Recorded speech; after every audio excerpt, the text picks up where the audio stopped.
हाँ जी भाई, सभी को नमस्कार। सभी को राम राम। तो बताइए, आपको सुनाई दे रहा है? वैसे भी आज मैं आपको बता देता हूँ, अपने हिस्ट्री की क्लास शुरू हो गई है आज एक तो। और हिस्ट्री की एक क्लास तो मैंने कंप्लीट ही करवा दी है। आई बात समझ में? हाँ जी, सर नहीं आए क्या? सर क्यों नहीं आएंगे भाई? चलिए बताइए, एक बार तो आपको आवाज़ आ रही है क्या प्रॉपर? आवाज़ वगैरह आपको प्रॉपर आ रही है कि? एक बार फटाफट से बता दीजिए। आवाज़ आ रही है, प्रॉपर दिखाई दे रहा है आप लोगों को? हाँ जी, तुरंत बता दीजिए। पानी वानी पियोगे क्या तुम लोग? नहीं? चलो तो मैं तो पी लेता हूँ, है ना।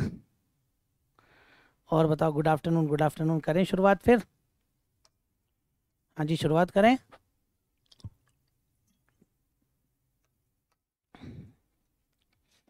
चलिए, तो बिल्कुल बिल्कुल आपको आवाज़ आ रही है तो अपन शुरुआत कर देते हैं यहाँ पर अपने। नमस्कार भाई, है ना।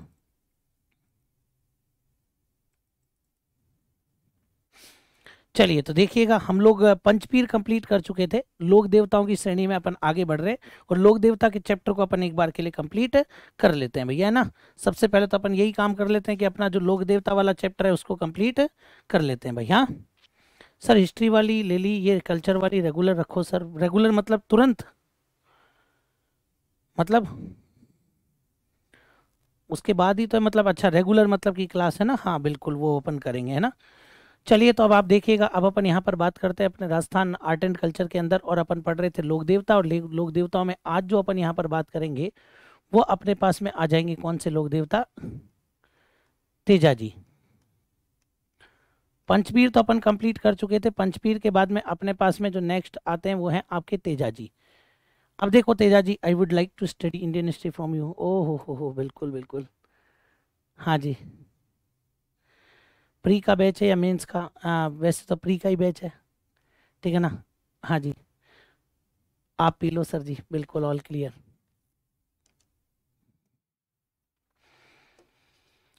चलिए भाई, तेजा जी के बारे में बात करते हैं। तो तेजा जी के बारे में एक बेसिक इंट्रोडक्शन मैं आपको यहाँ पर बता देता हूँ। ध्यान से समझना आप मेरी बात को यहाँ पर, कि तेजा जी से रिलेटेड अपने पास क्या क्या प्रश्न बनेंगे। सबसे पहली बात तो जैसे मैंने आपको बताया, हाँ, अभी स्टार्ट ही हुई है ये तो, है ना। जैसा मैंने आपको बताया था भाई, अगर अपन बात करते हैं अपने यहाँ पर, तो देखो मैंने आपको एक चीज़ बताई थी, अगर आप लोगों ने ध्यान दिया हो। ध्यान से इधर देखना आप लोग। एक चीज यहाँ पर आप लोग समझिएगा, अगर मैं तेजा जी के बारे में यहाँ पर बात करता हूँ। सबसे पहली बात तो मैं आपको यही बता चुका हूँ कि तेजा जी को हम लोग क्या बोलते हैं भैया? तो तेजा जी को हम लोग बोलते हैं शिव का अवतार। ठीक है ना। सबसे पहली बात तो मैंने आपको यही बताया था कि तेजा जी को बोला जाता है आपके शिव का अवतार। अब देखो आप लोग, सबसे पहले तेजा जी का बेसिक इंट्रोडक्शन अपने को यहाँ पर आना चाहिए। और उसके अंदर अपने से पूछा जाता है कि इनका जन्म कब हुआ था। फिर आपसे पूछा जाता है कि इनका जन्म स्थान क्या हो जाएगा। बड़े अच्छे प्रश्न बनते हैं यहाँ पर तेजा जी को लेकर के। फिर ध्यान रखना, अपने को पूछा जाता है इनके पिता का क्या नाम था। पिता के बाद में अपने को पूछा जाता है इनकी माता का क्या नाम था। माता के बाद में ध्यान रखना, अपने को ये भी पता होना चाहिए कि जो तेजा जी हैं इनकी पत्नी का क्या नाम है।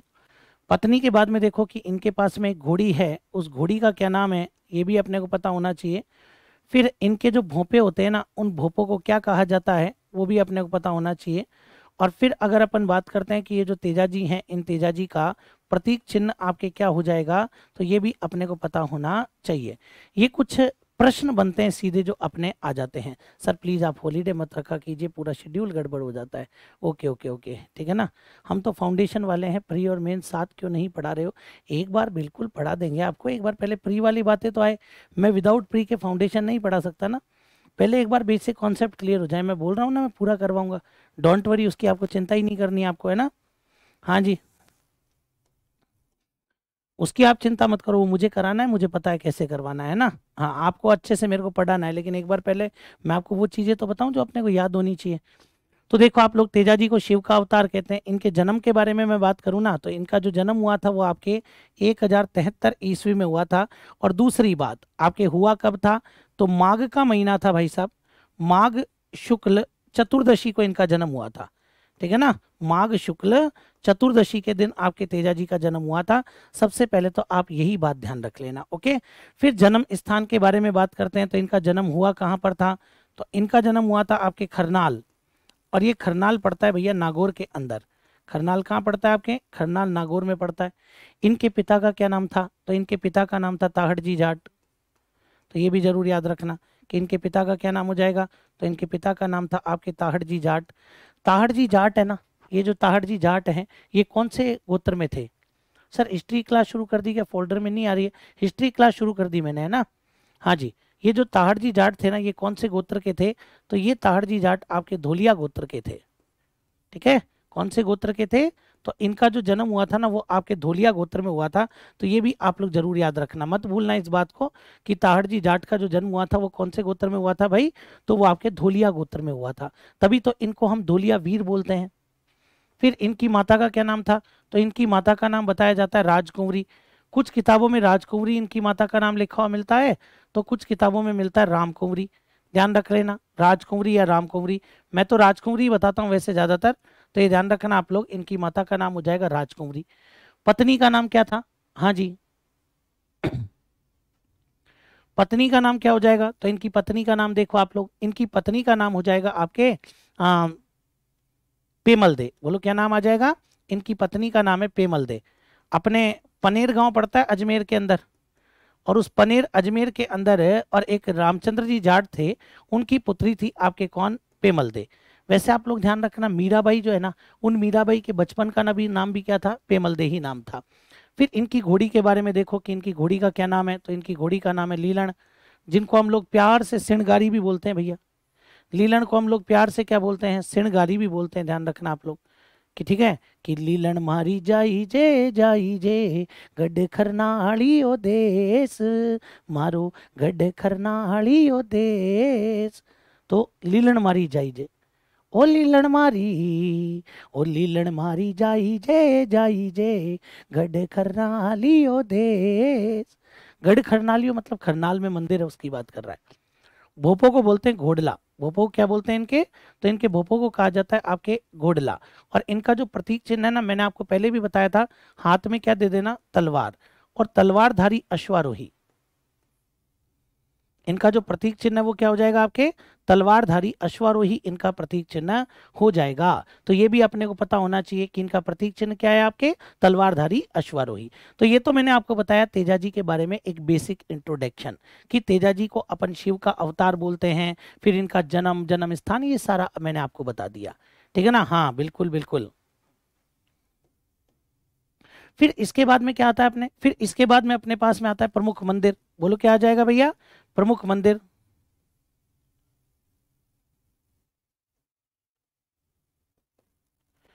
प्रमुख मंदिर, अब प्रमुख मंदिर के बारे में यहाँ पर बात करते हैं। तो वो देखो आप लोग यहाँ पर कि इनके प्रमुख मंदिर कौन कौन से अपने को देखने को मिलते हैं। तेजाजी के जो प्रमुख मंदिर है ना, वो अपने को कौन कौन से देखने को मिलेंगे? तो सबसे पहले तो आप यही याद रखो, इनके जो मंदिर बने हैं ना वो इनके जन्म पर बने हैं, ठीक है ना? सर अभी पूरी ही हुई थी हिस्ट्री क्लास की, अब आ गई फोल्डर में। अच्छा हाँ बिल्कुल आ गई ना, बिल्कुल। राजस्थान हिस्ट्री क्लास शो नहीं हो रही है, अब आ गई फोल्डर में, है ना? तो ये ध्यान रखना, अब आ जाएगी थोड़ी देर में, आप चिंता मत करो। अरे सब पढ़ा दूंगा मैं, तुम लोग पढ़ने पे ध्यान रखो, ठीक है ना? राजस्थान हिस्ट्री कल्चर तुम मेरे पे छोड़ दो, जो पढ़ा रहा हूँ उसको पढ़ लो बस तुम तो बस। आज हिस्ट्री में एक टॉपिक भी मैंने पूरा करवा दिया, कल 1857 की क्रांति चलेगी उसके अंदर। तो देखो आप लोग प्रमुख मंदिरों के बारे में बात करें, सबसे पहला मंदिर तो बनेगा भैया खरनाल, ठीक है ना? सबसे पहला मंदिर आपके कहाँ बनेगा भैया? खरनाल नागौर के अंदर पहला मंदिर बनेगा। और खरनाल नागौर के अंदर पहला मंदिर बनने के पीछे कारण क्या है भैया? तो ये कारण है कि ये इनका जन्म स्थान है। आई बात समझ में? यहाँ मंदिर बनने के पीछे कारण क्या है? यहाँ मंदिर इसलिए बनाया गया क्योंकि ये तेजाजी की क्या हो जाएगी भैया? जन्म स्थली हो जाएगी, इसलिए यहाँ पर मंदिर बना। फिर ये तो जन्म स्थली हो गई। दूसरा मंदिर बना आपके कहाँ पर? बांसी दुगारी। दूसरा मंदिर कहाँ बनेगा आपके? तो दूसरा मंदिर आपके बांसी दुगारी। और ये बांसी दुगारी कहाँ पड़ता है भैया? बूंदी में पड़ता है। बांसी दुगारी कहाँ पड़ता है? तो बांसी दुगारी आपके बूंदी में पड़ता है। तेजाजी के बहुत सारे गीत चलते हैं, बिल्कुल। तो बूंदी में पड़ता है, ये ध्यान रख लेना। और ये बांसी दुगारी इनकी कर्म स्थली बताई जाती है। ये जो बांसी दुगारी है ना, ये क्या होती है? इनकी कर्म स्थली बताते हैं। आई बात समझ में? एक बार मुझे परीक्षा में ध्यान है कि एक प्रश्न पूछा गया था कि निम्न में मतलब दुगारी चित्र शैली का संबंध कहाँ से है? तो आपको बताना पड़ेगा। दुगारी एक स्थान है जो कि आपके बूंदी में है, तो दुगारी चित्र शैली का संबंध आपके बूंदी से है। समझ गए मेरी बात को? याद रखना अच्छे से। फिर इसके बाद में देखो तीसरा मंदिर इनका कहाँ पर है? तो तीसरा मंदिर इनका सेंदरिया में है भैया, है ना? सेंदरिया। और ये जो सेंदरिया आप लोग देख रहे हैं, ये सेंदरिया पड़ता है भैया ब्यावर, ठीक है ना। सेंदरिया ब्यावर में पड़ता है। अभी बताऊंगा कि यहां मंदिर क्यों बना। सेंदरिया के बाद में अगला जो मंदिर इनका है वो है आपके सुरसरा। सेंदरिया के बाद में जो अगला मंदिर इनका है वो है आपके सुरसरा। और ये सुरसरा कहाँ पड़ता है रे? ये सुरसरा अपने किशनगढ़ के पास में ही है, ये अजमेर में है भैया, ठीक है ना। फिर एक मंदिर इनका पड़ता है आपके परबतसर। एक अगर मंदिर के बारे में बात करूं तो इनका एक मंदिर आपके परबतसर। और ये परबतसर कहाँ है भैया? अब तो कुचामन में है, ठीक है ना। ये परबतसर अब तो कहाँ आ जाएगा? अब ये आपके कुचामन में आ जाएगा, ठीक है। और ये ध्यान रखना एक मंदिर इनका भावता में भी है। और ये जो भावता है, ये भावता आपके कहाँ पड़ता है भैया? तो ये भावता आपके अजमेर में पड़ता है। ये चीज आप लोग जरूर ध्यान रख लेना। सबसे पहले तो मैंने आपको ये मंदिर के बारे में बताया, एक बार क्लियर करो, फिर इनकी स्टोरी बताता हूँ आपको मैं। पहले फटाफट से एक बार वैसे क्लियर कर लीजिए, फिर इनकी स्टोरी पर बात करूंगा मैं, है ना। फटाफट से क्लियर कीजिएगा, फिर अपन इनकी स्टोरी पर चलेंगे।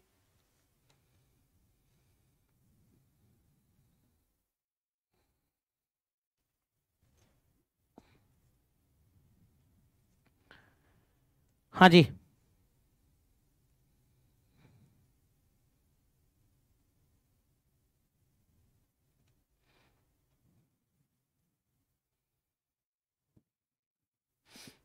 हाँ जी, कोई दिक्कत इसके अंदर? हाँ बिल्कुल, चलिए तो आगे बात करते हैं। आगे इसके बाद में सुनिएगा आप लोग यहाँ पर।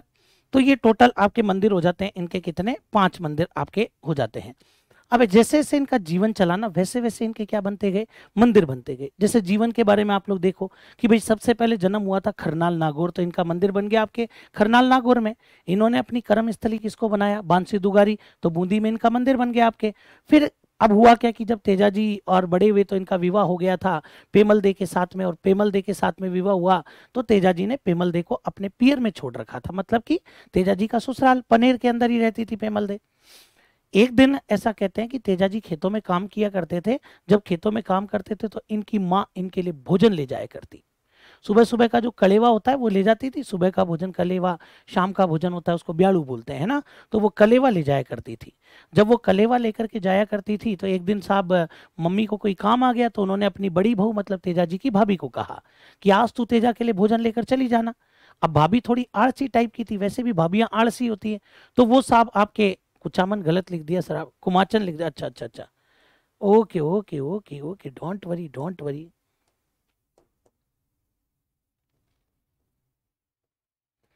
ठीक है ना। अब साहब तो वो भोजन लेकर के जाती थी, तो भाभी क्या है भोजन लेकर के लेट पहुंची। और जब भाभी भोजन लेकर के लेट पहुंची ना, तो तेजा जी ने नॉर्मली पूछ लिया कि भाभी साहब आज भोजन लाने में इतनी देर कैसे हो गई। भाभी को लगा कि तेजा मुझे सुनाने का काम कर रहा है, तो भाभी ने कहा कि ये तो ऐसे ही आएगा, ठीक है ना। खुद की लुगाई को तो बोले साहब पियर में पटक रखा है और मेरे को भाषण दिए जा रहा है कि टाइम पर खाना क्यों नहीं आया। कुछ बताते हैं कि अलूणी, अलूणी मतलब बिना घी की रोटी दी। तो तेजा जी ने पूछा भाभी साहब ये क्या? बोले अगर डंका खाना चाहिए तो लुगाई को लिया। तेजा जी को बड़ा हर्ट हुआ, और तेजा जी अगले ही दिन भैया धोती कुर्ता पहनकर और लीलन पर सवार होकर सीधे निकल गए पनेर गांव कि अब तो लुगाई को ही लेकर आऊंगा। और तेजा जी लुगाई को लाने के लिए चले गए। जब वो वहां पर पहुंचे तो पहले घरों के बड़े बड़े दरवाजे हुआ करते थे। जब बड़े बड़े दरवाजे हुआ करते, तेजा जी ने अपने ससुराल के घर का जो दरवाजा था वो खोला, और उनकी जो सासू जी थी वो गाय का दूध निकाल रही थी। जब वो गाय का दूध निकाल रही थी तो भैया दूध की बाल्टी की और वो दूध गेट की आवाज हुई, और जब गेट की आवाज हुई तो गाय बिदक गई और गाय ने दूध की बाल्टी के लात मार दी। जैसे ही गाय ने दूध की बाल्टी के लात मारी और साहब सासू जी का दिमाग खराब, और सासू जी ने गालियां दे दी कि रे, सासू जी ने कहा कि यो कुण नागरो काटियाडो आइडो है जो मारी गाय ने भिड़का दियो। यो कुण नागरो काटियाडो आइडो है जो मारी गाय ने भिड़का दियो। तेजा जी को बड़ा बुरा लगा रे, कि बोले साहब मैं ससुराल में आया मेरे को गालियां दे दी, जबकि सासू जी ने तेजा जी को देखा नहीं था, ना पूर्व में आने की कोई सूचना थी कि तेजा जी आने वाले हैं। तो तेजा जी अपना वापस रवाना हो गए। इस दृश्य को पेमल दे ने देखा, और पेमल दे तुरंत तेजा जी के पास में गई। बोला आप नाराज होकर के जा रहे हो? तेजा जी ने कहा नाराज होने की बात है? जवाई की कोई ऐसी बेइज्जती करता है कि बताओ भला? जवाई तो भगवान होता है साहब। और कह दिया नागरो काटियाड़ो, मैं कठाऊं नागरो काटियाड़ो हूं। बोले थन कठाऊं लाग रही हूं मैं नागरो काटियाड़ो। तो उन्होंने पेमल दे ने कहा मम्मी ने देखा नहीं था आपको, और ना आपके आने की सूचना थी। अब आप एक काम करो, ठीक है जो भी बात हुई उसके लिए, गलती के लिए क्षमा, आप घर चलिए। तेजा जी ने कहा नहीं मैं नहीं जाऊंगा, जिद पर अड़ गए कि मैं नहीं जाऊंगा। ये जो पेमलदे थी, ये दौड़ी दौड़ी सहेली लाछा गुजरी के पास में गई और लाछा गुजरी को पूरी घटना बताई।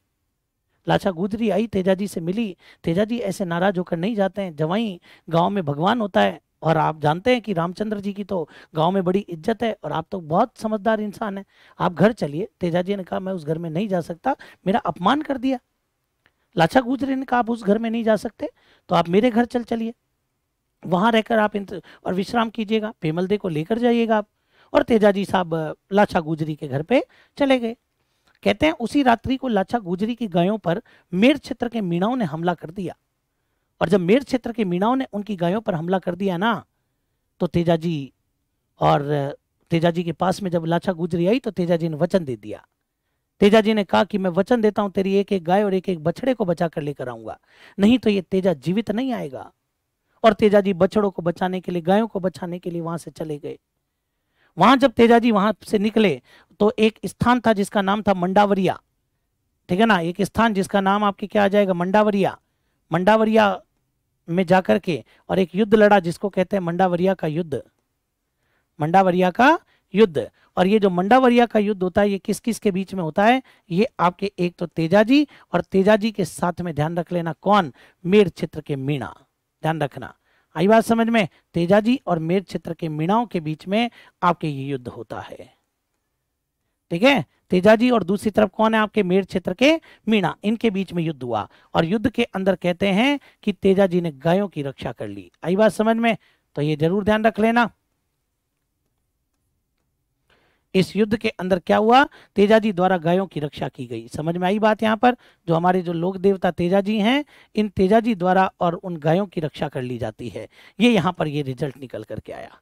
तो कौन सा युद्ध लड़ा था भैया, आपके मंडावरिया का युद्ध लड़ा था। आई बात समझ में। और ये ध्यान रखना, ये गायों की रक्षा भी अगर की तो तेजाजी द्वारा किसकी गायों की रक्षा की गई, तो ये भी जरूर याद रखना, तेजाजी द्वारा लाछा गुजरी की गायों की रक्षा की गई। किसकी, लाछा गुजरी की गायों की रक्षा की गई। कौन से युद्ध के अंदर, मंडावरिया के युद्ध के अंदर। और तेजाजी ने आपके और लाछा गुजरी की गायों की रक्षा की, तो ये आपके बताया जाता है। और फिर इसके बाद में तेजाजी गायों को बचा करके वापस लेकर के आ रहे थे। जब वापस लेकर के आए तो उन गायों को इन्होंने लाछा गुजरी तक पहुंचाया। तो लाछा गुजरी ने जब देखा कि एक बछड़ा कम रह गया है तेजाजी, और वो मेरा सबसे प्रिय बछड़ा था, वही वहां पर रह गया। तेजाजी ने कहा कि अगर बात ऐसी है तो तन वचन पूरो दिएड़ो है, तन वचन पूरो दिएड़ो है तो पूरा वचन भी निभाऊंला। और ये तेजाजी वहां से सीधे चले गए और सीधे जाकर के, और अब की बार मेर क्षेत्र के मीणाओं को पता था कि तेजाजी वापस आएंगे, युद्ध लड़ेंगे। तेजाजी वचन और स्वाभिमान के पक्के। और जब तेजाजी जा रहे थे तो बीच में एक स्थान आया था जहां जिसका नाम है सेंदरिया। इस सेंदरिया पर इन्होंने एक सांप को आग में जलते हुए देखा, और जब सांप को आग में जलते हुए देखा तो तेजाजी को दया आ गई। तेजाजी ने उस सांप को बाहर पकड़ के निकाल दिया। सांप का दिमाग खराब। सांप ने कहा कि रे सुन मोटा सरदार, यो कई जुलम कर दीन्यो, मारी छूटती जान कई ले बचा लीन्यो। कि रे सुन मोटा सरदार, यो कई जुलम कर दीन्यो और मारी छूटती जान कई ले बचा लीन्यो। तेजाजी ने देखा एक तो तेरी जान बचाई, ऊपर से मेरे से ही बकवास करे जा रहा है। तब सांप ने कहा कि ये सर्प योनि बहुत बुरी होती है, ईश्वर सब योनियों में जन्म दे, सर्प योनि में ना ही दे। इससे जितनी जल्दी मुक्ति मिल जाए उतना बढ़िया रहता है। और मैं मुक्त होने जा रहा था तेजाजी, आपने मुझे बचा करके पाप कर दिया, और इसकी सजा तो आपको भुगतनी पड़ेगी, मैं आपको डसूंगा। तेजाजी ने कहा पाप किया है तो भाई अब गलती की सजा भी भुगतनी पड़ेगी। तेजाजी ने तुरंत कहा कि मैं यहाँ पर जितने भी नीम और खेजड़ी के पेड़ है, मैं इनकी सौगंध खा करके तेरे को वचन देता हूँ कि मैं अपना एक वचन निभाने जा रहा हूँ और दूसरा वचन मैं आकर के यहाँ पर निभाऊंगा। इन नीम और खेजड़ी के और पेड़ों की सौगंध है कि मैं तेरे पास आऊंगा और तू मुझे डसेगा। तेजाजी को, सांप को लगा कि भाई, और तेजाजी बिल्कुल सही कह रहे हैं, सांप ने उनको जाने दिया। चले गए तेजाजी। अब की बार मंडावरिया क्षेत्र के अंदर घात लगाए बैठे थे मीणा। वो बिल्कुल एकदम तैयार थे कि अब की बार जरूर तेजाजी आएंगे, और वो तेजाजी पर टूट पड़े और घायल हो गए बुरी तरह। बछड़े को तो बचा करके ले आए और ला करके लाछा गुजरी तक भिजवा दिया, लेकिन तेजाजी इस युद्ध में घायल हो गए और सीधे आए आपके सांप के पास में। सांप को पुकारा, बासक सांप का नाम था। उस बासक को कहा कि तू मुझे डस सकता है। सांप ने कहा कि नहीं तेजाजी, ये परीक्षा की घड़ी थी, आपने इसको पास कर लिया है, ठीक है ना, मैं आपको डसना नहीं चाहता हूं, ये परीक्षा की घड़ी थी, आपने पास कर लिया है। और उसके बाद में जो बासक नाग था उसने कहा कि तेजा जी आप जा सकते हो। तेजा जी ने कहा मैं तो चला जाऊंगा, इन नीम और खेजड़ी के पेड़ का क्या दोष, जिनकी सुगंध मैंने खाई थी, इनका क्या दोष है, ये क्यों सूख जाएंगे। तब उस बासक सांप ने कहा कि तेजा जी आप लोग देखिए, आपके पूरे शरीर पर घाव हैं, और जब घाव होता है वहां सांप नहीं डसता है। तेजा जी ने कहा तू काहे को चिंता करता है, मैं अपना एक अंग बचा कर लेकर आया हूं, और जीभ निकाल करके आगे कर दी कि तू डस ले। सांप फंस गया कि मैं केवल परीक्षा लेने आया था, यहाँ तो उल्टा मेरी परीक्षा शुरू हो गई। सांप ने कहा तेजा जी क्या ही बात करो, बोले ऐसे कोई डस सकता है, बोले आप घोड़ी पर बैठे हो, ठीक है ना, आप घोड़ी पर बैठे हो, मैं कोई उड़ना सांप हूं जो आकर के आपको डस लूंगा। तेजा जी ने कहा उसकी चिंता तू मत कर, अपना भाला टिका दिया, इस पर गोल गोल होकर ऊपर आ जा और डस ले सांप। सांप ने आकर के जीभ पर डस लिया। वो जगह थी सेंदरिया। कौन सी जगह थी वो भाई, वो सेंदरिया नाम की जगह थी। तो जरूर ध्यान रखना, सांप का नाम भी क्या था, बासक। बासक नाग द्वारा किसको, तेजा जी को, बासक नाग द्वारा तेजा जी को कहां पर डसा गया, जीभ पर डसा गया। कहां पर, जीभ पर डसा गया। जरूर याद रख लेना आप लोग। सांप ने काट लिया, सांप को काटने के बाद में तेजा जी आपके सीधे आ गए कहां पर, सुरसरा तक आ गए। अपने राजस्थान में इतने भयंकर सांप नहीं है रे कि आदमी खाए वो आदमी चला जाए। सांप अपने 6 घंटे देता है, 5 से 6 घंटे, कि तेरे पास 6 घंटे व्यवस्था कर ले। अपने यूं नहीं, ये अफ्रीका और ऑस्ट्रेलिया के जंगलों वाले सांप अपने नहीं मिलते हैं। वहां ऐसे सांप है कि वो एक बार बाइट करते हैं तो 400 आदमियों का जहर अंदर भेजते हैं। 400 आदमियों का जहर, तो भाई आदमी क्या ही बचेगा। मतलब जिस जहर से 400 आदमी की मृत्यु हो जाती है एक बार में, एक ही आदमी में चला जाए तो क्या ही बचेगा। हमारे यहाँ पर ऐसे सांप नहीं है कि भाई खाते ही मर जाए। तेजा जी भी आपके सुरसरा तक आ गए थे। कहते हैं कि बोले साहब आपके, और यूं बताया जाता है कि बोले साहब एक पीवड़ा सांप जैसलमेर के अंदर, तो वो भी पीवड़ा सांप भी अब विलुप्त हो चुका है। और वैसे भी वो खाता नहीं है, वो आपके सोए हुए व्यक्ति के पास में आकर के बैठ जाएगा और फिर सांस से तेरी सांस मिली जो, तेरी सांस गई, तेरी सांस गई, तेरी सांस गई। वो पीवड़ा सांप होता है अपने, समझ गए। तो ये ध्यान रखना। तो वो खाता नहीं है, वो सांस से सांस मिलाता है, अपना जहर अंदर भेज देता है। तो सुरसरा तक आ गए थे तेजा जी, और सुरसरा के अंदर आकर के तेजा जी की क्या हो जाती है, तो यहाँ पर आपके तेजा जी की मृत्यु हो जाती है। और मृत्यु हुई थी आपके कब, तो मृत्यु हुई थी आपके भाद्रपद शुक्ल दशमी के दिन। तभी तो इस दिन हम लोग तेजा दशमी मनाते हैं, ठीक है ना। भाद्रपद शुक्ल दशमी को तेजा जी की मृत्यु हो गई थी, इसीलिए तो हम इस दिन आपके तेजा दशमी मनाते हैं, ध्यान रखना। और परबतसर के अंदर तेजा जी की और लीलन पर सवार प्रतिमा स्थापित की गई, ये भी ध्यान रखना। लीलन पर सवार प्रतिमा तेजा जी की कहां पर है भैया, परबतसर नागौर के अंदर है। तो ये आपके सुरसरा से, ध्यान से सुनो मेरी बात, ये आपके सुरसरा में थी ये प्रतिमा, और इसको कहां ले गए भैया, इस प्रतिमा को आपके परबतसर ले गए थे। आई बात समझ में। तो ये ध्यान रखना, पहले जो प्रतिमा थी वो आपके सुरसरा के अंदर थी, और फिर उसको आपके परबतसर ले गए। और परबतसर ले जाने वाला कौन था, तो पहले तो ये मंदिरों के बारे में आप लोग ध्यान रख लेना।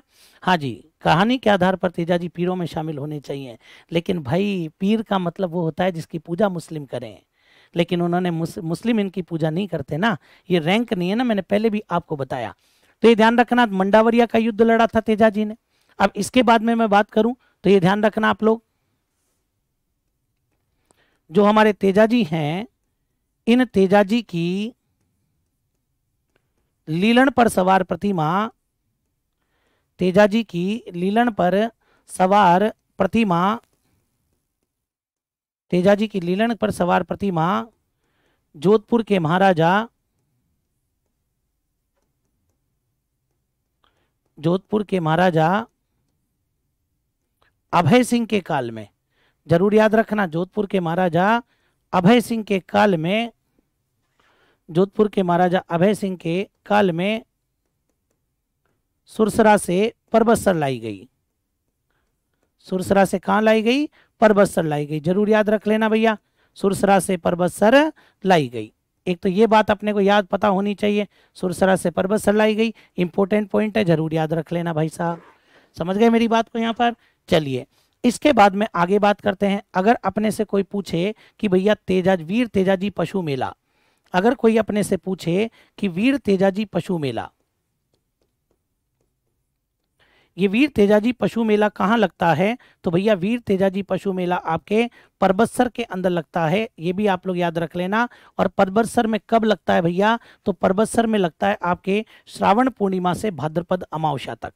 ये भी याद होना चाहिए कि ये मेला आपके कब लगेगा? तो ये मेला आपके श्रावण पूर्णिमा को लगना शुरू होता है और श्रावण पूर्णिमा से भाद्रपद अमावस्या, जबकि गोगाजी वाला श्रावण और पूर्णिमा से भाद्रपद पूर्णिमा तक था, ये श्रावण पूर्णिमा से कब तक लगेगा आपके? तो ये आपके श्रावण पूर्णिमा से भाद्रपद अमावस्या तक आपके लगेगा। समझना इस बात को भी आप लोग यहाँ पर। तो दूसरा पॉइंट आपके ये निकल करके आ जाएगा, ठीक है। और वैसे अगर मैं बात करता हूं कि अगर अपने से बेसिक पूछता है कि तेजाजी का मेला कब लगता है, चाहे वो खरनाल में लगता हो चाहे परबतसर में लगता हो, अगर अपने से केवल तेजाजी का मेला पूछे तो वो तो भैया आपके तेजा दशमी के दिन लगेगा, मतलब कि भाद्रपद शुक्ल दशमी। वो तो पशु मेला मैंने बता दिया, ये आपके भाद्रपद शुक्ल दशमी मतलब कि आपके तेजा दशमी के दिन ये मेला लगेगा। तो ये चीज आप लोग जरूर ध्यान रखना। समझ गए मेरी बात को कि ये आपके तेजा दशमी के दिन लगेगा, ठीक है। चलिए साहब, तो वीर तेजाजी पशु मेला मैंने आपको बता दिया। अब इसके बाद में कुछ और बातें देखो आप लोग जो अपने एग्जाम के पॉइंट ऑफ व्यू से इंपॉर्टेंट बनती है, तो वो भी आप लोग थोड़ा सा समझना मेरी बात को यहां पर। तो देखिएगा आप लोग,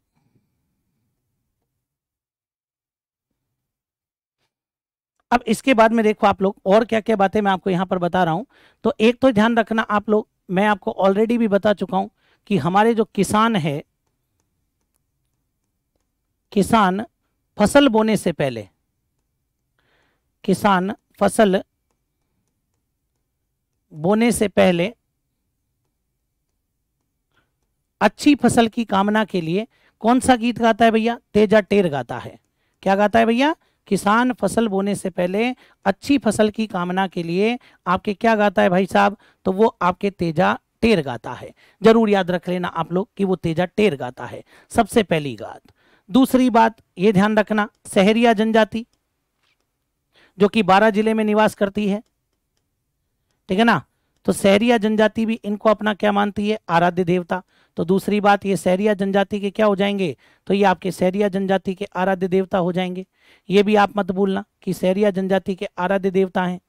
इसीलिए तो अगर मैं बात करूं कि तेजाजी का मंदिर, एक मंदिर और है भैया, और इसीलिए अगर मैं बात करता हूं कि तेजाजी का मंदिर कहां पर है, जहां पर सहरिया जनजाति है, केलवाड़ा 12 में भी इनका एक मंदिर बना हुआ है। बोलो कहां बना हुआ है भैया? आपके केलवाड़ा 12 के अंदर भी इनका एक मंदिर बना हुआ है। जरूर याद रखना आप लोग। समझ गए मेरी बात को? दूसरी बात। तीसरी बात, तेजाजी के जो भोंपे होते हैं ना, भोंपे मतलब कि पुजारी, वो भोंपे एक वाद्य यंत्र बजाते हैं। कौन सा वाद्य यंत्र? भरनी। कौन सा वाद्य यंत्र बजाते हैं? तो जो भोंपे हैं वो आपके भरनी वाद्य यंत्र बजाते हैं। कौन सा वाद्य यंत्र बजाते हैं भैया? तो भोंपे भरनी वाद्य यंत्र बजाते हैं। तो ये भी आप जरूर ध्यान रख लेना। और ये जो भरनी आप देख रहे हो, ये कैसा वाद्य यंत्र है? घन। मिट्टी के मटके पर कांसे की थाली रखकर डंडियों से बजाया जाता है, तो थाली आपके घन है, तो ये ध्यान रखना। और ऐसे ही अगर मैं बात करता हूं आपके 7 सितंबर 2011, कुछ 2010 भी बता देंगे लेकिन मैं तो टिकट ही बता सकता हूं आपको। 7 सितंबर 2011 को एक तो आपके तेजाजी, एक तो आपके तेजाजी, और तेजाजी के अलावा हमारे एक लोक देवता जिनका नाम है देवनारायण जी। ध्यान रखना, तेजाजी और तेजाजी के अलावा देवनारायण जी, इन दोनों पर और कितने का डाक टिकट जारी हुआ? 5 रुपए का डाक टिकट जारी हुआ। ये जरूर याद रख लेना। कितने का डाक टिकट जारी हुआ भैया? तो इनके ऊपर आपके 5 रुपए का डाक टिकट जारी हुआ। तो ये 4 बातें भी अच्छे से याद रखना। किसान फसल बोने से पहले तेजा टेर गाता है, आई बात समझ में? तो ये ध्यान रख लेना। फिर इसके बाद में सहरिया जनजाति इनको आराध्य देवता मानती है, तभी तो मंदिर केलवाड़ा 12 में भी है। इन गोगा जी के भोंपे डेरू वाद्य यंत्र बजाते हैं, तो इनके भोंपे भरनी वाद्य यंत्र बजाते हैं। और 7 सितंबर 2011 को तेजाजी पर भी कितने का डाक टिकट जारी हुआ? 5 रुपए का डाक टिकट तेजाजी पर भी जारी हुआ। उम्मीद करता हूं कि आप मेरी बात को, ये जो बात मैं आपको समझाना चाह रहा हूं, इसको आप समझ गए होंगे। बताइए कोई दिक्कत इसके अंदर? तो ये एक तो ये बातें याद रख लेना आप लोग अच्छे से। फिर इसके बाद में मैं आगे बढ़ता हूं, तो मुझे ये भी पता होना चाहिए कि हमारे जो तेजाजी हैं, इन तेजाजी के उपनाम, कि तेजाजी को किन किन नामों से जाना जाए, तो वो भी आप लोग देख लीजिएगा भैया। तेजाजी के उपनाम नंबर 1, मैंने बोला ना, किसान फसल बोने से पहले अच्छी फसल की कामना के लिए तेजा टेर गाता है और गोगा राखी बांधता है। कृषि कार्यों के उपासक देवता, पहली बात तो यही ध्यान रखना, तेजा जी को कहा जाता है कृषि कार्यों का उपासक देवता।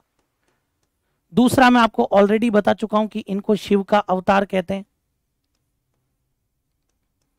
क्या कहेंगे इनको? तो इनको शिव का अवतार कहते हैं। तीसरा ध्यान रखना, धोलिया गोत्र में पैदा हुए थे इसलिए धोलिया वीर बोलेंगे इनको, ठीक है ना, धोलिया वीर इनको बोलेंगे। चौथे नंबर पर अगर मैं बात करता हूं तो इन्होंने गायों की रक्षा की, तो इनको गायों का मुक्तिदाता बोलूंगा। गायों को मुक्त करवाए थे ना, तो इनको बोलूंगा गायों का मुक्तिदाता, ठीक है। ऐसे ही ध्यान रखना। नंबर पांच पर अगर मैं बात करूं तो इनको कहा जाएगा काड़ा व बाड़ा का देवता। काला नहीं है, ये काड़ा है। देखना मैंने कैसे लिखा है, काड़ा एवं बाड़ा का देवता। काड़ा का मतलब तो होता है अपने सांप जो होता है ना, उसको बोलते हैं, मारवाड़ में बोलते हैं, ध्यान रखना, कड़ो खाइयो। कड़ो खाइयो मतलब सांप खाइयो, तो ध्यान रखना काला तो सांप हो जाएगा और बाला मतलब नारू रोग, तो काला व बाला का देवता इनको कहा जाता है। तो ये भी आप नाम ये जरूर याद रख लेना। तो ये आपके तेजा जी के क्या हो जाएंगे? उपनाम हो जाएंगे। दिखा दूंगा अभी मैं, स्लाइड भी दिखा दूंगा आपको। चलिए साहब, क्लियर ये वाली बात? तो फटाफट से आप लोग इसको भी क्लियर कर लीजिए भैया। हाँ जी,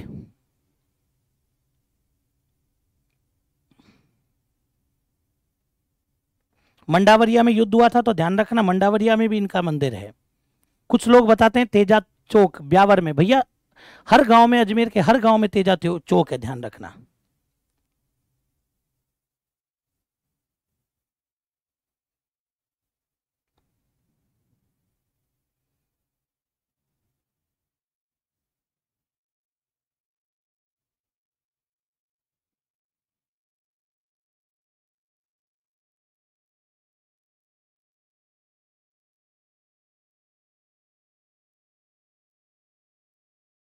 बताओ कोई दिक्कत इसके अंदर? क्लियर आप लोगों ने कर लिया? तब तो आगे बढ़ूं मैं।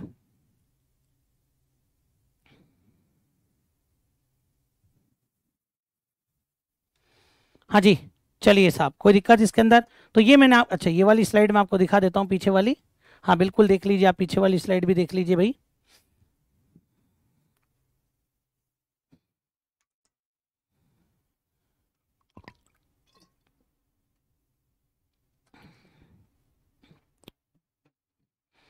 चलिए आगे बढ़ते हैं। हाँ तो ये ध्यान रख लेना आप लोग। एक इनकी बहन का नाम भी मैं आपको बता देता हूँ, राजल। अगर तेजा जी इसके बारे में पूछता है कि तेजा जी की बहन का क्या नाम था, तो तेजा जी की बहन का नाम था राजल, ठीक है ना, राजल इनकी बहन का नाम था। चलिए साहब, सर ये भरनी कैसा वाद्य यंत्र है? भरनी बताया ना, घन वाद्य यंत्र होता है। देखो आप लोग इधर, ये भरनी कैसा होता है कि भरनी आपके इस तरह का वाद्य यंत्र होता है, जैसे ये मिट्टी का मटका है, और इस मिट्टी के मटके पर हम लोग क्या करते हैं, यहाँ पर एक थाली रख देते हैं। ये ऊपर अपन ने एक थाली रख दी, ये कांसे की थाली रख दी, ठीक है ना। ये अपन ने क्या कर दी, कांसे की थाली रख दी। अब इसको अपन किसके द्वारा बजाएंगे? इसको अपन दो डंडियों के द्वारा बजाएंगे भैया, है ना। तो ये आपके वाद्य यंत्र होता है भरनी। समझ गए होंगे आप मेरी बात को अब तो, ठीक है ना। तो ये चीज आप याद रखना कि मिट्टी के मटके पर कांसे की थाली रख करके बजाते हैं, तो ये आपके घन वाद्य यंत्र हो जाएगा भैया। आगे बढ़ते हैं, चलिए। तो ये अपने और तेजा जी के बारे में बात समाप्त हो जाती है। तेजा जी के बाद में आखिरी प्रमुख लोक देवता, मैंने बोला प्रमुख, और प्रमुख के अंदर अपन बात करेंगे देवनारायण जी, ठीक है ना। प्रमुख लोक देवताओं में अपने पास में जो नाम आता है वो किसका नाम आ जाता है भाई? देवनारायण जी। और देवनारायण जी को अपन किसका अवतार बोलेंगे? पहले ही बता दो मुझे। विष्णु का अवतार, जो कि मैं आपको ऑलरेडी लिस्ट से बता चुका हूं कि इनको अपन विष्णु का अवतार बोलते हैं भैया। समझ गए मेरी बात को? ध्यान रखना आप लोग, ठीक है। चलिए साहब,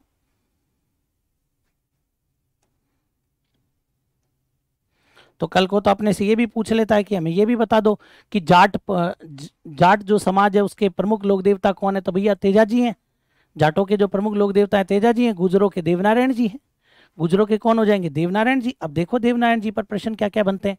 बोले सर सबसे पहले तो ये बता दो कि ये जो देवनारायण जी हैं, इन देवनारायण जी का जन्म आपके कब हुआ था? सबसे पहली बात तो अपने को यही पता होनी चाहिए कि ये जो देवनारायण जी हैं, इन देवनारायण जी का जन्म आपके कब हुआ था, पहली बात। दूसरे नंबर पर अपने को ये पता होना चाहिए कि इनका जन्म स्थान इनका जन्म स्थान। तीसरे नंबर पर जो अपने को पता होना चाहिए वो अपने को पता होना चाहिए कि इनके पिता का क्या नाम था, देवनारायण जी के। पिता के बाद में बात करेंगे इनकी माता का क्या नाम है। माता के बाद में देखते हैं अपन इनकी पत्नी का क्या नाम है, ध्यान रखना एक एक पॉइंट। पत्नी के बाद में अपन देखते हैं कि जो देवनारायण जी हैं, इन देवनारायण जी के बचपन का नाम क्या था। देवनारायण जी के खुद के बचपन का नाम क्या था, तो ये भी पता होना चाहिए। फिर देवनारायण जी के पास में एक घोड़ा था और उस घोड़े का क्या नाम था, वो भी अपने को पता होना चाहिए। फिर देवनारायण जी को अपन किन किन नामों से जानते हैं, मतलब कि ये देवनारायण जी के उपनाम अपने को पता होने चाहिए। ये कुछ प्रश्न अपने पास में आते हैं। सर्प काटे आदमी का इलाज कहाँ होता है, भावता में होता है। वैसे तो हर जगह तेजा जी के स्थान पर होता है, लेकिन फिर भी किसी को लगता है ना, तो ये जो भावता अजमेर है ना, यहाँ गोमूत्र से इलाज होता है, ध्यान रखना। गोमूत्र से, आई बात समझ में, तो ये ध्यान रख लेना आप लोग कि गोमूत्र से इलाज किया जाता है सांप के खाए हुए का। बाकी तो तेजा जी के हर स्थान पर होता है, गोगा जी के हर स्थान पर होता है वैसे तो। अब आप देखो इधर, सबसे पहले देवनारायण जी का अपने को पता होना चाहिए कि जो देवनारायण जी हैं, इन देवनारायण जी का जन्म कब हुआ था। मैं आपको एक बात पहले ही बता देता हूँ, हिंदी तिथि अपने को विशेषकर पता होनी चाहिए भैया, है ना। हिंदी तिथि अपने को विशेषकर पता होनी चाहिए, भले ही चाहे अंग्रेजी अपने को पता नहीं हो, फिर भी मैं आपको बता देता हूँ इधर। हिंदी तिथि के अपने को पता होनी चाहिए। जैसे तेजा जी का हुआ था कब, चतुर्दशी, तेजा जी से 8 दिन पहले। 14 में से 8 गए तो 6, तो बोले सर इनका हुआ था माघ शुक्ल षष्ठी, 1243 ईस्वी में हुआ था वैसे, ठीक है ना। 1243 ईस्वी में हुआ था इनका जन्म। ध्यान रखना अच्छे से आप लोग इधर कि भाई माघ शुक्ल षष्ठी को 1243 ईस्वी में इनका जन्म हुआ था। पहली बात तो क्लियर भैया।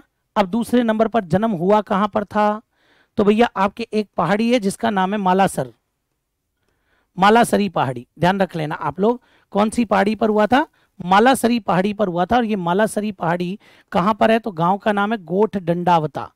गोठ मांगलोद मत कर देना, गोठ मांगलोद अलग है, गोठ दंडावता अलग है। गोठ मांगलोद का संबंध नागौर से है, ध्यान रखना आप लोग, ठीक है ना। गोठ दंडावता जरूर याद रख लेना आप लोग कि जो जन्म हुआ था वो गोठ दंडावता नामक स्थान पर हुआ था। और ये गोठ दंडावता कहां पड़ता है, ये आसिंद में पड़ता है, आसिंद भीलवाड़ा, ठीक है। गोठ दंडावता आसिंद भीलवाड़ा। तो अगर आप आसिंद भीलवाड़ा भी याद करते हैं ना, तो भी अपने चल जाएगा काम, ज्यादा लोड मत लो। अगर अपन आसिंद भीलवाड़ा याद करते हैं तो भी अपना काम हो जाएगा, ज्यादा दिमाग मत लगाना भैया, समझ गए मेरी बात को। आसिंद भीलवाड़ा भी याद कर लोगे तो वो तो मैंने पूरा बता दिया। मालासरी पहाड़ी है, मालासरी पहाड़ी गोठ दंडावता में है, आसिंद में इनका जन्म हुआ था। इनके अगर पिता के बारे में बात करता हूं तो इनके पिता का नाम है सवाई भोज, जरूर याद रखना। पिता का नाम हो जाएगा सवाई भोज। और ये जो सवाई भोज है ना, इनकी भी पूजा होती है, इनका भी मंदिर है। तो ये जो सवाई भोज है, इन सवाई भोज का मंदिर कहां पर है, तो सवाई भोज का मंदिर आपके वही आसिंद भीलवाड़ा में है भैया, ठीक है ना। सवाई भोज का मंदिर भी अगर पूछ रहा है तो आसिंद भीलवाड़ा के अंदर है। और यहीं पर इनका मेला भी लगता है भैया, ध्यान रखना। मेला वैसे लगता है आपके कब, भाद्रपद शुक्ल अष्टमी, भाद्रपद शुक्ल अष्टमी को इनका मेला लगता है। वैसे सप्तमी से शुरू हो जाता है मेला, सप्तमी एवं अष्टमी को इनका मेला लगता है, ये ध्यान रखना आप लोग, सप्तमी एवं अष्टमी। माता का क्या नाम हो जाएगा, तो माता का नाम है सेडू खटानी, ठीक है। माता का नाम क्या है भैया, तो माता का नाम सेडू खटानी, जो कि आपके कहाँ की है, देवास। और देवास पड़ता है एमपी में, मतलब ये देवनारायण जी का ननियाल है भाई साहब, देवास एमपी, देवास एमपी इनका ननियाल है। पत्नी का नाम है पीपल दे, पत्नी का नाम क्या हो जाएगा, तो पत्नी का नाम पीपल दे हो जाएगा। और ये पीपल दे कहाँ पर है भैया, पीपल दे कहाँ की है, धार एमपी।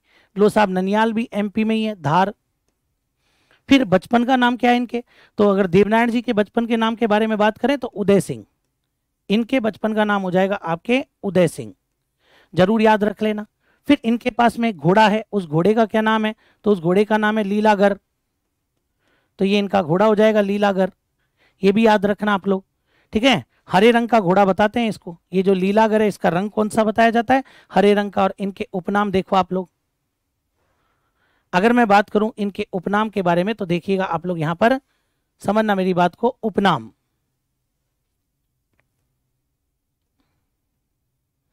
ठीक है ना। इधर देखना आप लोग, अगर उपनाम के बारे में बात करें तो एक तो इनको कहा जाता है आपके, सबसे पहली बात तो ये ध्यान रखना, मैंने ऊपर लिख भी दिया विष्णु का अवतार, ठीक है, उसको मैं नीचे ले आता हूं उपनाम में ही। ये लो साहब, सबसे पहला तो इनका नाम क्या आ जाएगा, विष्णु का अवतार। दूसरा अगर मैं देखूं तो इन्होंने, इनको कहा जाता है राज्य क्रांति का जनक। क्यों कहते हैं वो तो अभी मैं आपको बताऊंगा। तो इनको आपके एक राज्य क्रांति का जनक भी कहते हैं, ध्यान रखना, राज्य क्रांति का जनक भी इनको कहा जाता है, ठीक है। ऐसे ही देखो आप लोग, बिल्कुल खारी नदी के किनारे मंदिर है, बिल्कुल सही कह रहे हो आप। फिर इसके बाद में अगर मैं बात करता हूं, ठीक है ना, ये ध्यान रख लेना, ये जो मंदिर है ये कौन सी नदी के किनारे है, खारी नदी के किनारे। तो ये भी आप भले ही याद रख लेना कि खारी नदी के किनारे इनका मंदिर स्थित है। फिर इसके बाद में देखो आप लोग, उपनाम में ही और क्या आ जाएगा, इनको कहा जाता है आयुर्वेद का ज्ञाता। क्या कहते हैं भैया, आयुर्वेद का ज्ञाता इनको कहते हैं। तो ये भी अपने को पता होना चाहिए, आयुर्वेद का ज्ञाता। और इसके बाद में अपन कह सकते हैं इन्हें औषधियों वाला देवता। बोलो क्या कहेंगे भाई, तो इनको अपन कह सकते हैं औषधियों वाला देवता। आयुर्वेद में औषधियां आती हैं तो ये औषधियों के भी जानकार थे, इसलिए इनको कहा जाता है औषधियों वाला देवता, क्योंकि इन्होंने ही नीम का औषधीय प्रयोग बताया था कि नीम का किस प्रकार औषधि के रूप में प्रयोग होता है। बिल्कुल, हाँ जी, पीपल दी जयसिंह की पुत्री थी, बिल्कुल सही कह रहे हो। आई बात समझ में, औषधियों वाला देवता इसलिए कहते हैं क्योंकि इन्होंने ही आपके नीम का औषधीय प्रयोग बताया। आई बात समझ में कि नीम को अपन कैसे औषधि में काम में लेते हैं, तो नीम का औषधीय प्रयोग बताने वाले कौन हो जाएंगे, तो नीम का औषधीय प्रयोग बताया आपके देवनारायण जी ने। अभी बताऊंगा कैसे, लेकिन उससे पहले ये चीजें याद रखो, फटाफट से क्लियर कर दो एक बार, फटाफट से क्लियर करो भाई साहब।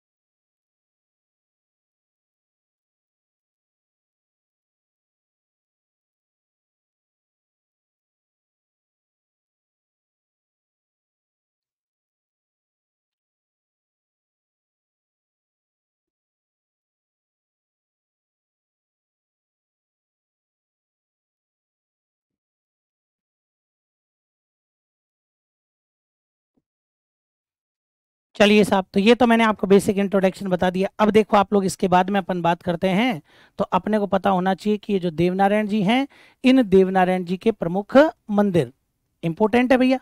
इनके प्रमुख मंदिर आपके कौन कौन से और कहाँ पर हैं, तो इनके प्रमुख मंदिरों पर भी आप ध्यान देना भैया एक बार अच्छे से, ठीक है। अभी देखना आप लोग, यहाँ पर मैं आपको बताता हूँ इसके अंदर विशेष बात। अगर इनके मंदिरों के बारे में मैं बात करूं यहाँ पर, तो पहली बात तो यही याद रख लेना आप लोग कि इनके मंदिरों के अंदर क्या प्रश्न अपने पास में बनता है।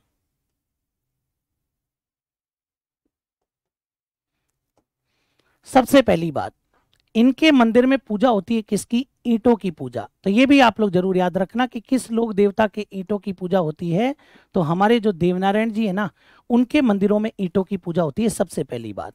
और दूसरी बात अगर मैं यहाँ पर बात करूँ ना, तो इनके बारे में कहा जाता है कि इतने सीधे साधे लोक देवता हैं भैया, कि भैया कोई इनके लिए मिश्री मावा ले जाने की जरूरत नहीं है, कोई दाल बाटी चूरमा नहीं, सीधी सी बात है, बोले साहब मेरे तो किसका भोग लगा दो, छाछ राबड़ी का भोग लगा दो, तो इनके मंदिर में छाछ राबड़ी का भोग लगता है। ये याद रखना आप लोग, किसका भोग लगता है, छाछ राबड़ी का भोग लगता है, ठीक है। अब मंदिर कहाँ कहाँ पर हैं, तो एक मंदिर तो आपको पता होना चाहिए कि एक मंदिर तो आपके आसिंद में ही बनेगा ना, बताओ बनेगा कि नहीं बनेगा भाई, तो एक मंदिर तो आपके आसिंद में ही बनेगा ना भैया, आई बात समझ में। और आसिंद बोले तो कहाँ पर, बोले आसिंद बोले तो भीलवाड़ा, तो एक मंदिर तो आपके आसिंद भीलवाड़ा में बन गया भैया इनका, समझ गए बात को, ठीक है ना। क्यों बन गया, क्योंकि यहाँ पर इनका जन्म हुआ था, और जन्म हुआ था इसीलिए आपके यहाँ पर लगता है इनका मेला। और इनका मेला कब लगेगा यहाँ पर, तो यहाँ पर लगता है माघ शुक्ल षष्ठी। क्यों, क्योंकि इस दिन इनका जन्म हुआ था। और आप लोगों को पता होना चाहिए कि भैया ऐसा बताया जाता है कि अब की बार इसी स्थान पर वर्तमान में 1111 वर्तमान में 1111वीं जयंती मनाई गई है। आई बात समझ में, इनकी 1111वीं जयंती मनाई गई है। समझ गए होंगे मेरी बात को आप लोग यहाँ पर कि अभी अभी देवनारायण जी की कौन सी जयंती मनाई है भैया, 1111वीं जयंती अभी हाल ही में मनाई गई है। समझ गए मेरी बात को, जरूर याद रखना अच्छे से आप लोग इस बात को कि हाल ही में 1111वीं जयंती मनाई गई है। अपने प्रधानमंत्री नरेंद्र मोदी जी भी आए थे, ठीक है। फिर दूसरा मंदिर देखिएगा आप लोग, दूसरा मंदिर बना इनका कहां पर, देवमाली, जिसको देहमाली भी कहते हैं, देवमाली। और ये देवमाली आपके बताते हैं कहां पर, ब्यावर में है। देवमाली कहाँ है भैया, तो देवमाली ब्यावर में है। बोले सर ये देवमाली क्यों फेमस है, पहली बात तो इस देवमाली को कहते हैं बगड़ावतों का गांव, बगड़ावतों का गांव, ये ध्यान रखना। सबसे पहली बात तो इसको बगड़ावतों का गांव कहा जाता है, ठीक है। दूसरी बात सुनो आप लोग, एक और दूसरी जरूरी बात, यहीं पर आपके हुई थी देवनारायण जी की मृत्यु, जरूर याद रखना। इसी स्थान पर देव जी की क्या हुई थी, तो इसी स्थान पर देव जी की मृत्यु हुई थी। और वो मृत्यु जो हुई थी वो हुई थी आपके कब, भाद्रपद का महीना, शुक्ल पक्ष, और तारीख थी सप्तमी, भाद्रपद शुक्ल सप्तमी को। और देवनारायण जी की इसी स्थान पर क्या हो गई थी, मृत्यु। कुछ लोग तो कहते हैं कि मुस्लिम आक्रांताओं से लड़ते हुए वीरगति को प्राप्त हो गए, कुछ लोग बताते हैं कि इन्होंने यहाँ पर समाधि ली थी। कुल मिलाकर के यहाँ पर देवनारायण जी की मृत्यु हुई थी। फिर इसके बाद में जो एक मंदिर बना वो आपके देवधाम, एक मंदिर आपके देवधाम। और ये देवधाम कहां पड़ता है रे, ये आपके जोधपुरिया टोंक के अंदर पड़े भैया, जोधपुरिया टोंक। तो इनका एक मंदिर आपके देवधाम में भी है, तो देवमाली, देवधाम, ठीक है ना। और एक मंदिर आ जाएगा आपके देवडुंगरी, ठीक है ना, क्या आ जाएगा, देवडुंगरी। और ये देवडुंगरी कहां पड़ता है भैया, तो देवडुंगरी चित्तौड़गढ़ में पड़ता है। ये देवडुंगरी अगर बात करता हूं तो ये देवडुंगरी कहां पड़ता है, ये देवडुंगरी आपके चित्तौड़गढ़ में पड़ता है। और सुन लो अच्छे से मेरी बात को, ये जो देवडुंगरी है, ये देवडुंगरी आपके, और ऐसा बताया जाता है कि ये देवडुंगरी यहाँ पर जो है मंदिर जो बनवाया था वो सांगा ने बनवाया था, ठीक है ना। सांगा द्वारा यहाँ पर मंदिर का निर्माण करवाया गया। और यहाँ पर जो ये आपके मंदिर बना, ये आपके 3 नदियों के संगम पर है। यहाँ पर एक तो बनास है, एक बांडी है, और एक मानसी है। ध्यान रखना, बनास, बांडी और मासी नदी के संगम पर। समझ में आ गई बात यहाँ पर, इन नदियों के संगम पर आपके, और ये मंदिर बना हुआ है बीबीएम, कौन पर, बीबीएम के संगम पर आपके ये मंदिर देवडुंगरी वाला बना हुआ है। और एक चीज यहाँ पर याद रखना, एक मंदिर आपके कहाँ पर हो जाएगा, भिनाय, और भिनाय पड़ता है आपके केकड़ी में। पहले अजमेर में डाला था, अब इसको भिनाय को कहाँ कर दिया गया, केकड़ी के अंदर कर दिया। तो ऐसे करके टोटल 5 मंदिर बने। फटाफट से क्लियर कीजिएगा भैया, टोटल 5 मंदिर फटाफट से क्लियर कर लो।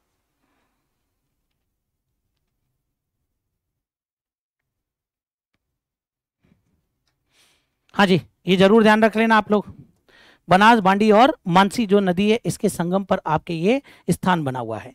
अब इनमें अगर मैं बात करता हूं, इन सब के अंदर ये जो मंदिर आप यहां पर देख रहे हैं, एक तो ये आसिंद से लेकर के इधर देखना आप लोग, कौन कौन से मंदिरों की बात कर रहा हूं मैं यहां पर, 1, ठीक है ना, 2, ये दूसरा मंदिर, ये तीसरा मंदिर, और ये वाला चौथा मंदिर। ये 4 मंदिर मैंने यहां पर लिए हैं, ध्यान से सुन लेना अच्छे से। ये 4 मंदिर मैंने यहां पर लिए हैं आपके। इन चारों मंदिरों के बारे में अगर मैं बात करता हूं तो इन चारों मंदिरों को आपके क्या कहा जाता है वो आप लोग समझ लेना। ये जो 4 मंदिर मैंने यहां पर आपको बताए हैं, इन चारों मंदिरों को हम लोग कहते हैं गुर्जर जाति के 4 धाम, ठीक है। ये गुर्जर जाति के क्या हो जाएंगे आपके, तो ये गुर्जर जाति के 4 धाम हो जाएंगे। समझ गए मेरी बात को, मतलब कि आप लोग देख सकते हैं कि देवनारायण जी जो हैं, इन देवनारायण जी का जो जन्म हुआ था ये कौन से परिवार में हुआ था, तो ये ध्यान रखना, नागवंशीय बगड़ावत गुर्जर। सवाई भोज आपके क्या है भैया, सवाई भोज आपके नागवंशीय बगड़ावत गुर्जर हैं। तो देवनारायण जी भी आपके क्या हो जाएंगे, नागवंशीय बगड़ावत गुर्जर। तो ये भी मैं आपको बता देता हूँ, इसीलिए गुर्जर जाति इनको सबसे ज्यादा मानती है और गुर्जर जाति इनको सबसे ज्यादा मानती है। तो ये 4 धाम है। सर वो क्यों छोड़ दिया, अरे मंदिर तो बहुत होते हैं, इनमें से ये 4 धाम है इनके, ठीक है। आगे बढ़ते हैं भैया इसके बाद में। अब देखो आप लोग, इसके बाद में मैंने बोला देवनारायण जी की फड़। अधिकतर लोक देवताओं की फड़ के बारे में अपन बात करते हैं, तो यहाँ पर अपन बात करेंगे किसकी फड़ के बारे में, तो हम लोग यहाँ पर देवनारायण जी की फड़ के बारे में बात करेंगे। सबसे पहली बात, ये जो देवनारायण जी हैं, इन देवनारायण जी की जो फड़ है, इन देवनारायण जी की फड़ का जो वाचन है ना, देवनारायण जी की फड़ का जो वाचन है, वो वाचन आपके कौन करते हैं भैया, तो वो वाचन आपके बगड़ावत गुजर जाति करती है। कौन, तो ये ध्यान रखना आप लोग, बगड़ावत गुजर जाति के भोपों द्वारा किया जाता है। बगड़ावत गुजर जाति के भोपों द्वारा वाचन किया जाता है। सबसे पहली बात तो यही ध्यान रखना, बगड़ावत गुजर जाति के भोपों द्वारा वाचन होता है। कोई भी फड़ उठा लेना, उसका वाचन हमेशा रात्रि में होता है। बताऊंगा आपको, जब फड़ पढ़ाऊंगा तब रात्रि में वाचन होता है। तीसरी बात, जब वाचन किया जाता है तो वाद्यंत्र कौन सा बजता है, तो वाद्यंत्र बजता है भैया जंतर। और जंतर कैसा वाद्यंत्र है, जंतर तत् वाद्यंत्र है, कंधे में डालकर बजाया जाता है, यहाँ पर डाल करके फिर बजाते हैं, ठीक है ना। इधर देखो आप लोग कैसा वाद्यंत्र होता है, ये भी मैं आपको बता देता हूँ एक बार, सुनिएगा आप लोग कि जंतर आपके कैसा वाद्यंत्र होता है, वो आप लोग थोड़ा फोकस कीजिएगा भैया। अगर मैं यहाँ पर जंतर वाद्यंत्र के बारे में बात करूँ ना, तो जंतर वाद्यंत्र आपके किस तरह का बना हुआ होता है, ये इसकी शेप हुआ करती है। ये जो जंतर वाद्यंत्र है, इसकी शेप कुछ इस प्रकार की होती है, ठीक है, ध्यान से देख लेना आप लोग, ये आपके जंतर वाद्यंत्र होता है। समझ गए मेरी बात को, ये अच्छे से आप लोग याद रखना कि जंतर वाद्यंत्र जो होता है ये आपके किस प्रकार का होता है। ये जो मैंने आपको यहाँ पर बताया, ये आपके इस प्रकार का ये वाद्यंत्र होता है, ठीक है ना। अब इसके अंदर डले हुए होते हैं आपके तार, क्या डले हुए होंगे इसमें, तो इसके अंदर आपके तार डले हुए होते हैं।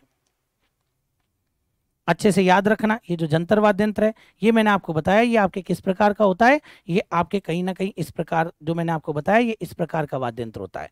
फिर इसके अंदर डले हुए होते हैं आपके क्या, तार। अब तार देखो, तार डाल देते हैं अपन एक बार, तो इसके अंदर आपके इस प्रकार क्या डले हुए होंगे, तार डले हुए होंगे, तभी तो ये तत्वाद्यंत्र की श्रेणी में जाएगा भैया। समझ गए मेरी बात को, ध्यान रख लेना। इसके अंदर आपके ऐसे तार डले हुए होते हैं, बताते हैं कि 5 तार, 5 से लेकर के 9 तार इसके अंदर हो सकते हैं भैया। समझ गए मेरी बात को, तो ये चीज आप अच्छे से ध्यान रख लेना। तो इसके अंदर आपके इस प्रकार और तार डले हुए होते हैं, इसलिए ये आपके कौन से वाद्यंत्र की श्रेणी में चला जाएगा, इसीलिए ये आपके तत्व वाद्यंत्र की श्रेणी में चला जाएगा। फिर इसको कसने के लिए आपके इस प्रकार की क्या बनी हुई होती हैं, तारों को कसने के लिए इस प्रकार की खूंटियां यहाँ पर बनी हुई होती हैं, ठीक है ना। तारों को कसने के लिए क्या बनी हुई होंगी भैया आपके, तो तारों को कसने के लिए इस प्रकार की आपके खूंटियां बनी हुई होती हैं। ये वाद्यंत्र होता है आपके कौन सा, जंतर वाद्यंत्र। समझ में आ गई बात, तो ये आपके देवनारायण जी के बजता है। वैसे मैं बता देता हूं, इसको कहा जाता है वीणा का आरंभिक रूप। इसको अपन वीणा का क्या बोलेंगे, वीणा का आरंभिक रूप भी इसको अपन बोलते हैं। अब देवनारायण जी की फड़ पर देखो आप, फड़ पर क्या क्वेश्चन बन रहा है, ध्यान से सुनना मेरी एक एक बात को, कि देवनारायण जी की फड़, पहले तो मैंने आपको बता ही दिया कि बगड़ावत गुजर वाचन करते हैं, रात्रि में वाचन होता है, जंतर वाद्यंत्र के द्वारा वाचन किया जाता है। अब देखो इधर, अगर यहाँ पर इंपोर्टेंट प्रश्नों के बारे में बात की जाए तो इंपोर्टेंट प्रश्नों में आपके क्या क्या बातें आती है। सबसे पहली बात, सबसे लोकप्रिय फड़ पाबू जी की है, लेकिन अगर मैं यहाँ पर बात करूं कि हमारे राजस्थान के अंदर सबसे प्राचीन फड़ किसकी है, तो सबसे प्राचीन फड़ देवनारायण जी की है, ध्यान रखना। ऐसे ही देखो आप लोग, अगर मैं बात करूं सबसे लंबी फड़, तो भैया वो सबसे लंबी फड़ भी आपकी किसकी हो जाएगी, तो सबसे लंबी फड़ भी देवनारायण जी की है भैया। फिर अगर मैं बात करूं यहाँ पर तीसरे नंबर पर सबसे लंबी है, तो चित्र भी तो सबसे ज्यादा होंगे ना, तो ये ध्यान रखना, सर्वाधिक चित्रों वाली फड़, सर्वाधिक चित्रों वाली फड़ हो जाएगी इनकी, ये भी याद रख लेना। सबसे ज्यादा चित्र हैं, ऐसे ही ध्यान रखना। सबसे छोटी फड़, बोले सर ये कैसे हो सकता है भैया कि सबसे लंबी भी है और सबसे छोटी भी है, बिल्कुल अपन है तो सब कुछ हो सकता है।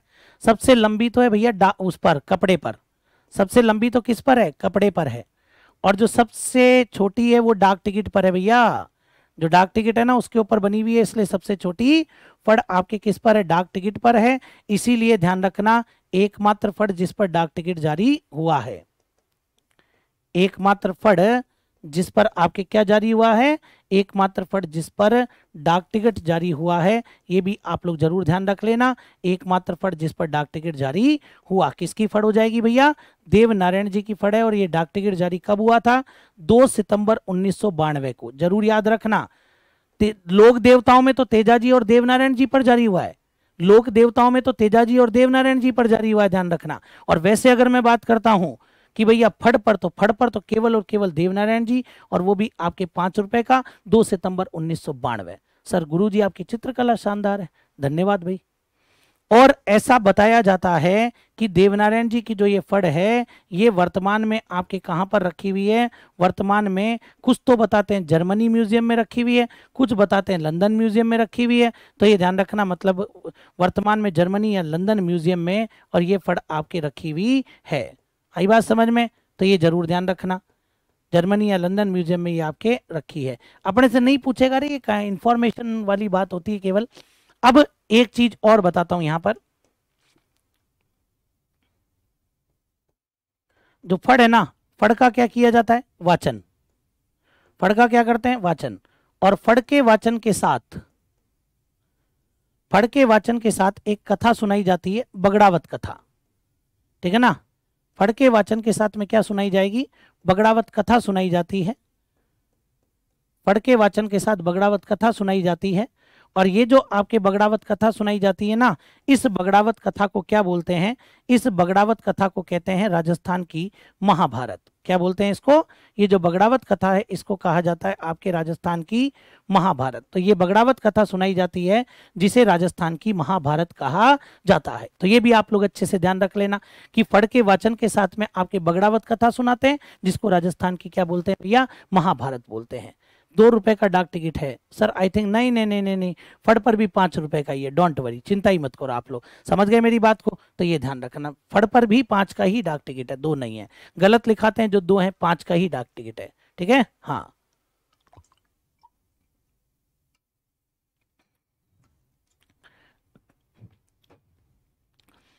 समझ गए क्या बात को।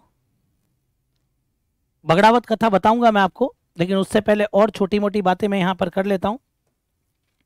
जैसे देखो, अगर अपन बात करते हैं यहां पर कि देवनारायण जी जो हैं, अब इनके बारे में और जो याद रखने वाली बात है ना, कुछ इंपॉर्टेंट, वो सुन लो आप लोग। अगर मैं यहाँ पर बात करता हूँ कि ये जो देवनारायण जी हैं, इन देवनारायण जी के बारे में कहा जाता है कि इन्होंने एक भिनाय का एक शासक था, देवनारायण जी ने भिनाय के शासक दुर्जन साल को पराजित करके, क्योंकि दुर्जन साल ने इनके पिता सवाई भोज की हत्या कर दी थी। ये जो दुर्जन साल था, ठीक है ना, उन्होंने पिता सवाई भोज की हत्या कर दी थी। तो भिनाय के शासक दुर्जन साल को पराजित करके, जो आपके भिनाय के शासक हैं दुर्जन साल, उनको पराजित करके अपने भाई महिंदू को भिनाय का राजा बनाया। ये ध्यान रखना, इनके भाई का नाम क्या है भैया, महिंदू। आई बात समझ में। तो अपने भाई महिंदू को भिनाय का राजा बनाया, ये याद रखना। इसीलिए तो इनको राज्य क्रांति का जनक कहते हैं कि इन्होंने महिंदू को क्या बना दिया, भिनाय का राजा बनाया। चलिए साहब, तो एक बात तो ये याद रखना कि इन्होंने महिंदू को भिनाय का शासक बना दिया। और किसको पराजित किया था, दुर्जन साल को पराजित किया था। कहाँ का राजा था ये, भिनाय का राजा था। तो ये चीजें आप थोड़ा सा याद रख लेना भैया। फिर ये तो चलो आपके पहली बात हो गई, समझ गए मेरी बात को, ये तो चलो आपके पहली बात हो गई। इसके बाद में और देखो आप लोग, और क्या बात आती है दूसरे नंबर पर।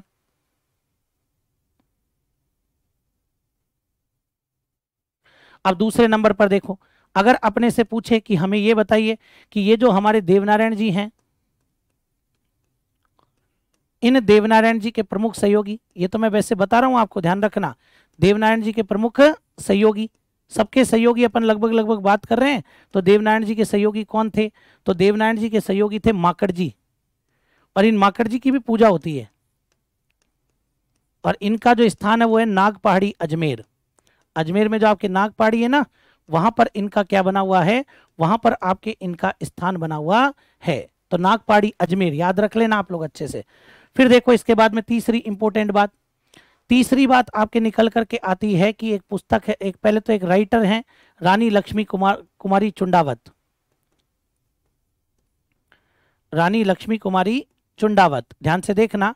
और इन रानी लक्ष्मी कुमारी चुंडावत ने एक किताब लिखी, और रानी लक्ष्मी कुमारी चुंडावत की जो रचना है ना, उसका नाम क्या है? देवनारायण, पहले तो यूं लिखना, बगड़ावत देवनारायण महागाथा, बगड़ावत देवनारायण महागाथा।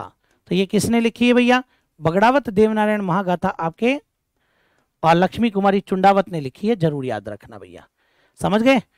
जैसे मैंने आपको मूमल बताया था ना, मूमल भी इन्हीं की रचना है, पाबूजी री बात वो भी इन्हीं की रचना है, वैसे ही बगड़ावत देवनारायण महागाथा भी इन्हीं की रचना है। और एक और चीज बता देता हूं कि अगर बात करें यहाँ पर हमारे जो लोक देवता हैं देवनारायण जी, इनके बारे में कहते हैं कि देवनारायण जी पर फिल्म भी बनी है। ये जो देवनारायण जी हैं इनके ऊपर फिल्म भी बनी है, देवनारायण जी पर फिल्म भी बनी है। और ये जो आपके देवनारायण जी पर फिल्म बनी है, ठीक है ना, देवनारायण जी पर फिल्म भी बनी है, और ऐसा कहते हैं कि इसमें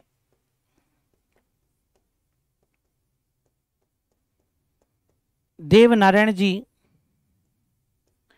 की भूमिका, जो देवनारायण जी बने ना, वो भूमिका किसने निभाई? तो इसके अंदर देवनारायण जी की भूमिका हमारे एक सांसद रह चुके हैं नाथू सिंह गुजर, उन नाथू सिंह गुजर ने ये भूमिका निभाई। तो ये ध्यान रखना, देवनारायण जी की भूमिका निभाने वाले कौन? नाथू सिंह जी गुजर। ये फिर कुछ छोटी छोटी छोटी बातें मैंने आपको बता दी भैया। जैसे क्या याद रखोगे? दुर्जन साल को पराजित किया, कहाँ का था? भिनाय का था, इसीलिए तो भिनाय में मंदिर है। अपने भाई महिंदू को राजा बनाया, प्रमुख सहयोगी माकड़ जी हैं। बगड़ावत देवनारायण महागाथा किसने लिखी? लक्ष्मी कुमारी चुंडावत ने लिखी। देवनारायण जी की भूमिका किसने निभाई? नाथू सिंह गुजर ने निभाई। आई बात समझ में? तो ये चीज याद रखना। ये मैंने आपको फड़ के बारे में बता दिया। चलिए एक बार फटाफट से क्लियर कीजिएगा आप लोग, सारी स्लाइड से एक बार क्लियर कर लो।